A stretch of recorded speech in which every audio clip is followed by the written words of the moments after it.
Est-ce qu'en sim racing, on va gagner de la performance et être plus rapide installé dans le baquet d'un châssis? Qu'est-ce que ça change avec une config bureau chaise gaming ou même en jouant depuis son canapé à la manette? C'est ce qu'on va découvrir dans cette vidéo.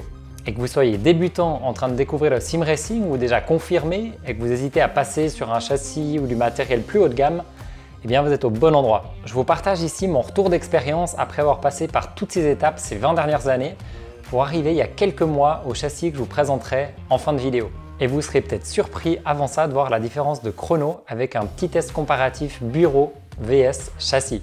Dites-moi d'ailleurs en commentaire ce que vous utilisez comme config actuellement et n'hésitez pas à vous abonner si le contenu vous plaît parce qu'il y aura plein de vidéos comme celle-là à venir.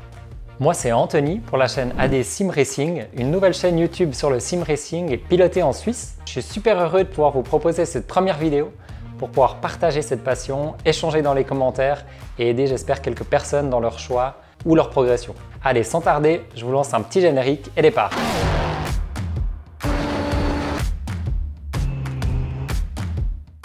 Alors pour cette première vidéo, je vous embarque dans une voiture de course, pas une vraie malheureusement, mais évidemment virtuelle. Et en parlant d'installation, c'est là où à un moment on va se poser plusieurs questions lorsqu'on débute ou qu'on va évoluer dans le sim racing. Sur quoi s'installer avec le matériel et le setup qu'on a? Est-ce qu'on a un espace et un budget à y dédier? Un écran PC ou une télé à dispo? Est-ce que ça vaut la peine d'investir à ce stade dans du matériel comme un châssis? Eh bien, avant de répondre à la dernière question, on va déjà commencer par la base. Vous aurez peut-être vous aussi commencé, le canapé.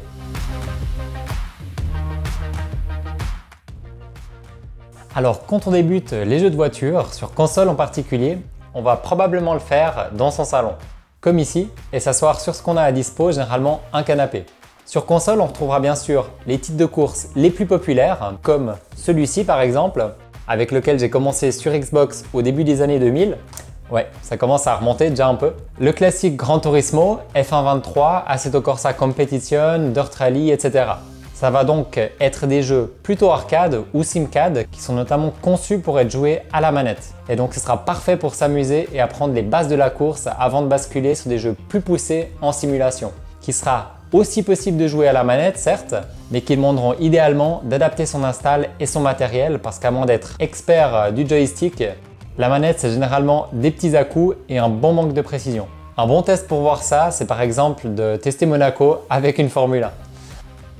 Et donc après, pour passer à l'étape supérieure, l'idéal sera d'investir dans un petit kit volant pédalier qu'il faudra évidemment fixer à quelque part. Alors j'en connais qui trouvent une astuce pour fixer tout ça sur leur table basse de salon et c'est plutôt pas mal comme transition, mais sinon il faudra plutôt se diriger sur un siège de jeu spécialement fait pour le sim racing, je vous en parlerai plus tard dans cette vidéo, ou sur un bureau où vous pourrez fixer votre matériel. C'est cette dernière option que je vous détaillerai ici, comme je vous partage mon parcours, et c'est là où on passe donc à la deuxième partie, la config bureau.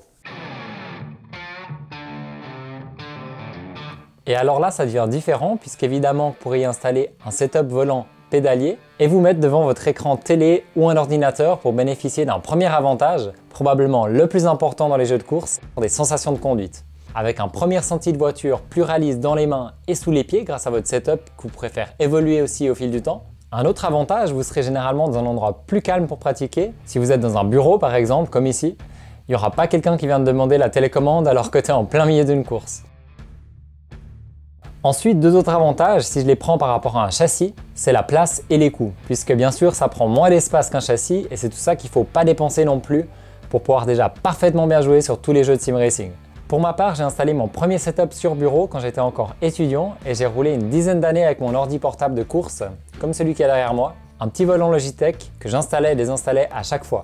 Et ça m'a vraiment permis déjà de progresser et m'amuser sur plein de jeux. Donc si vous êtes dans cette situation et que vous arrivez à épargner de quoi vous acheter un petit setup, eh bien c'est déjà parfait et tout à fait possible avec un ordi portable, tout de même suffisamment puissant quand même. Et là, vous pourrez déjà jouer à tous les jeux de sim racing proposés sur PC, ce qui en fait un bel avantage aussi. Après, il faut dire qu'au niveau inconvénient, pas tout le matériel, surtout quand on passe sur du plus haut de gamme, s'installe dans une configuration de bureau. Un exemple simple, c'est un pédalier low cell ou hydraulique qui aura un frein plus dur et plus de résistance comparé à un pédalier entrée de gamme. C'est ce qui s'est passé moi quand j'ai voulu passer sur mon pédalier Venim. Et ce sera peut-être l'un des inconvénients qui sera le plus marquant et vous déterminera peut-être à passer sur un châssis, comme ça a été le cas pour moi. Un autre inconvénient, c'est l'immersion qui sera déjà meilleure qu'assise sur un canapé bien sûr, mais par contre pas au niveau d'un châssis qu'on verra par la suite. Aussi, il faut dire qu'en termes de stabilité, c'est pas idéal d'être sur une chaise de bureau, surtout si elle est à roulette bien sûr. Même si par exemple j'ai roulé pendant des années sur ma chaise qui reculait à chaque freinage appuyé, et je sais que certains d'entre vous se reconnaîtront aussi dans ce cas. Parmi les installations de bureau, certains d'entre vous sont peut-être aussi sur un mix entre siège sim et bureau, ou même une configuration qu'ils ont faite eux-mêmes, puisque sur le marché, il existe des configurations qui sont facilement amovibles, légères ou pliables, comme on en trouve par exemple chez Playseat, Hoplite, Next Level et d'autres fabricants. C'est des sièges qu'on pourra placer évidemment devant son bureau, dans une chambre ou dans un salon, et c'est donc parfait comme entre deux pour avoir de l'immersion déjà et plus de flexibilité qu'un bureau pour y mettre son setup. Une bonne option intermédiaire donc pour ceux qui n'ont pas envie de s'encombrer ni de trop dépenser dans un châssis. Et personnellement, j'ai aussi longtemps hésité avec cette solution qui conviendra très bien à la majorité des sim racers. Maintenant, on va passer à la troisième partie de cette vidéo, le châssis avec baquet.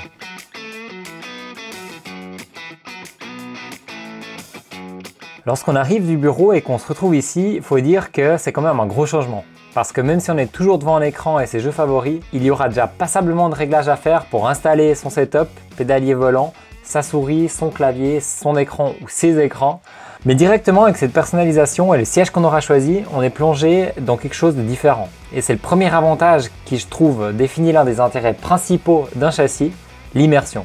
C'est évidemment un step au-dessus puisque on retrouvera sur un setup conçu spécialement pour le sim racing, prévu pour y mettre tout type de matériel et des accessoires sim racing, avec une structure tubulaire ou des profilés alu totalement stables et rigides.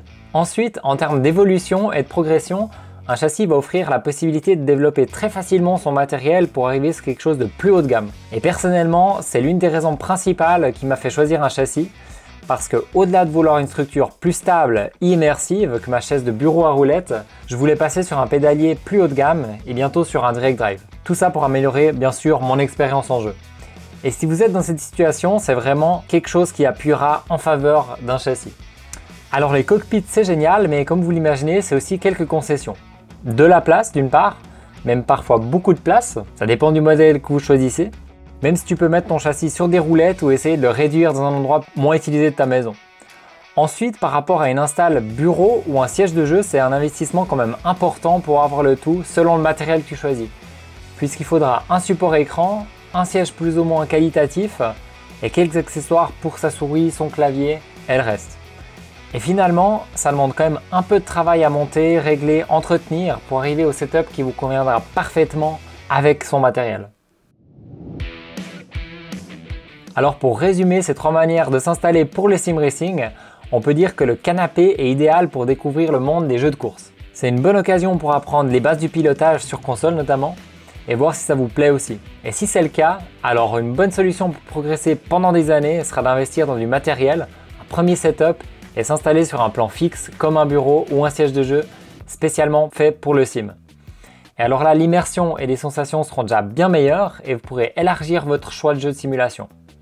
Puis si la passion vous gagne, comme moi, et que vous en avez les moyens, la place, alors investir dans un châssis vous offrira l'immersion la meilleure pour jouer et pour encore se rapprocher d'une vraie voiture de course. On retrouve aussi bien sûr des châssis plus évolués que ceux de base, des châssis par exemple sur vérin, dynamique, et là on sera encore dans un step au-dessus en termes d'immersion et de sensation. Après, je pense que parmi toutes ces installations, tant que vous avez du plaisir à piloter avec ce que vous avez et que vous arrivez à atteindre vos objectifs avec, c'est le plus important bien sûr. Et je vous encourage surtout à passer un maximum de temps sur vos jeux préférés avant de vous demander si vous avez vraiment besoin d'un châssis ultra évolué pour faire du sim racing.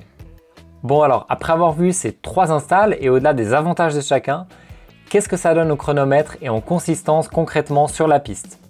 Est-ce qu'on va gagner quelques centièmes, dixièmes ou même peut-être des secondes selon l'install? Eh bien on va passer directement en piste pour voir ça. On va débuter le test ici dans mon châssis pour établir un premier chrono de référence et voir la consistance de mes temps autour. Pour ça, j'ai choisi un combo que je connais très bien et sur lequel je roule actuellement sur iRacing. Ce sera le circuit de Zolder avec une GT3, en l'occurrence la nouvelle Ferrari 296. Voilà, on est parti pour le test châssis. On part avec 20 litres exactement et on reprendra les mêmes conditions de voiture et de piste pour le test bureau évidemment. Je vous diffuserai que le meilleur tour du châssis et le meilleur tour du bureau pour qu'on puisse les voir et on regardera ensuite en ouvrant les tours la consistance qu'on aura à faire sur les 5-6 tours qui auront été effectués dans ce petit test.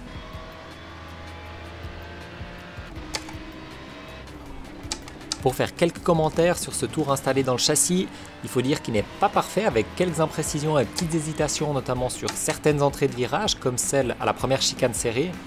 Mais le but était vraiment d'établir un chrono sur ces deux installs en étant assez spontané, sans chercher à faire 100 tours sur le circuit.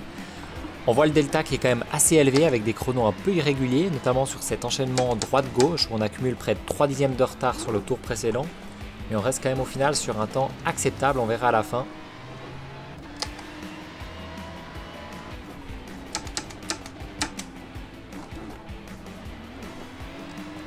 On entre maintenant voilà, sur l'un des derniers enchaînements, le gauche-droite pour établir le meilleur chrono sur châssis.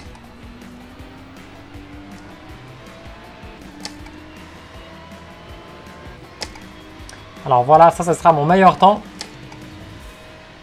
On a vu donc un meilleur tour en 1:29.5 comme on peut voir à l'écran avec 3 derniers tours qui ont été plutôt consistants dans le même dixième. Donc ça va être intéressant maintenant de pouvoir comparer avec la config bureau pour voir si on arrive à être aussi consistant et si on arrive aussi à atteindre le meilleur tour. On va reprendre exactement les mêmes conditions de piste, d'essence, la même voiture bien sûr. Et on va voir donc qu'est-ce que ça va donner maintenant au chrono. Allez, c'est parti pour le test dans la config bureau.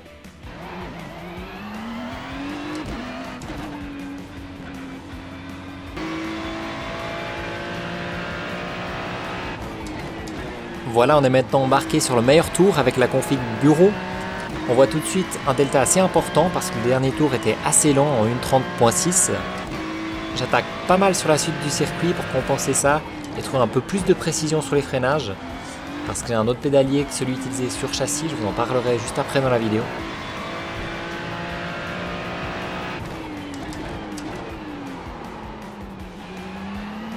Et on arrive ici sur les derniers enchaînements avec 3 dixièmes d'avance sur le meilleur tour bureau dans ce deuxième test. Et on va établir le meilleur tour donc sur cette install.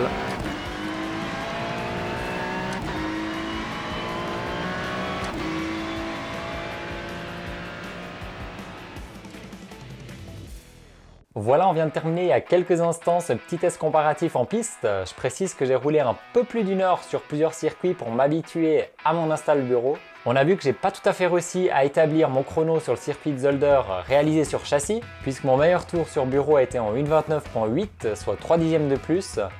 L'optimal était quand même en 1:29.5 toutefois, ça aurait été possible de s'en rapprocher en roulant plus longtemps je pense. Mais le but était de voir en seulement quelques tours ce que ça donnait. En consistance aussi, les chronos étaient plus variables sur la config bureau, avec un delta entre 5 et 8 dixièmes selon les tours. Là aussi, j'aurais pu faire mieux en roulage sûrement, et en m'habituant plus, c'est assez subjectif mais intéressant à voir. Si dans ce cas, le châssis a effectivement permis d'être plus performant, je pense qu'il y a plusieurs éléments directs ou indirects à prendre en compte pour expliquer ce résultat. De 1, la stabilité, puisque le fait d'être un peu moins stable, notamment sur ma chaise du bureau, induit inévitablement un peu plus d'inconsistance dans le pilotage. De 2, et selon moi le plus notable, c'est le matériel, puisque comme je vous l'expliquais plus tôt dans la vidéo, l'un des avantages du châssis est de pouvoir évoluer sur du matériel plus haut de gamme. En l'occurrence, j'ai vu un pédalier plus bas de gamme sur mon test bureau, puisque j'ai pas pu rouler avec mon pédalier haut de gamme, et c'est ce qui d'après moi explique en bonne partie les différences de chrono. Car sur châssis, avec mon pédalier Loxel, j'arrive beaucoup plus facilement à faire des freinages dégressifs et à ajuster l'arrêt axel. Et finalement de 3, les conditions du test, puisqu'à mon niveau, j'aurais sûrement réalisé à chaque fois des chronos légèrement différents, plus ou moins constants ou plus ou moins rapides, même si on a quand même une bonne tendance ici. Évidemment, des pilotes seront plus rapides que moi, même avec une install bureau ou un pédalier bas de gamme, mais je reste convaincu qu'ils amélioreraient un peu leur temps avec un matériel différent eux aussi, après une petite phase d'adaptation. Ça reste bien sûr mon avis, mais c'est en tout cas ce que j'ai tiré comme conclusion de mon expérience personnelle et avec ce petit test. J'espère que ça vous aura vous aussi donné une idée et peut-être aidé dans votre futur choix matériel. D'ailleurs, si vous avez des questions, une expérience similaire ou des remarques à partager sur le sujet, n'hésitez pas à les poser en commentaire. Maintenant, on arrive sur le dernier point de cette vidéo et je vais vous parler de mon choix de châssis et baquet.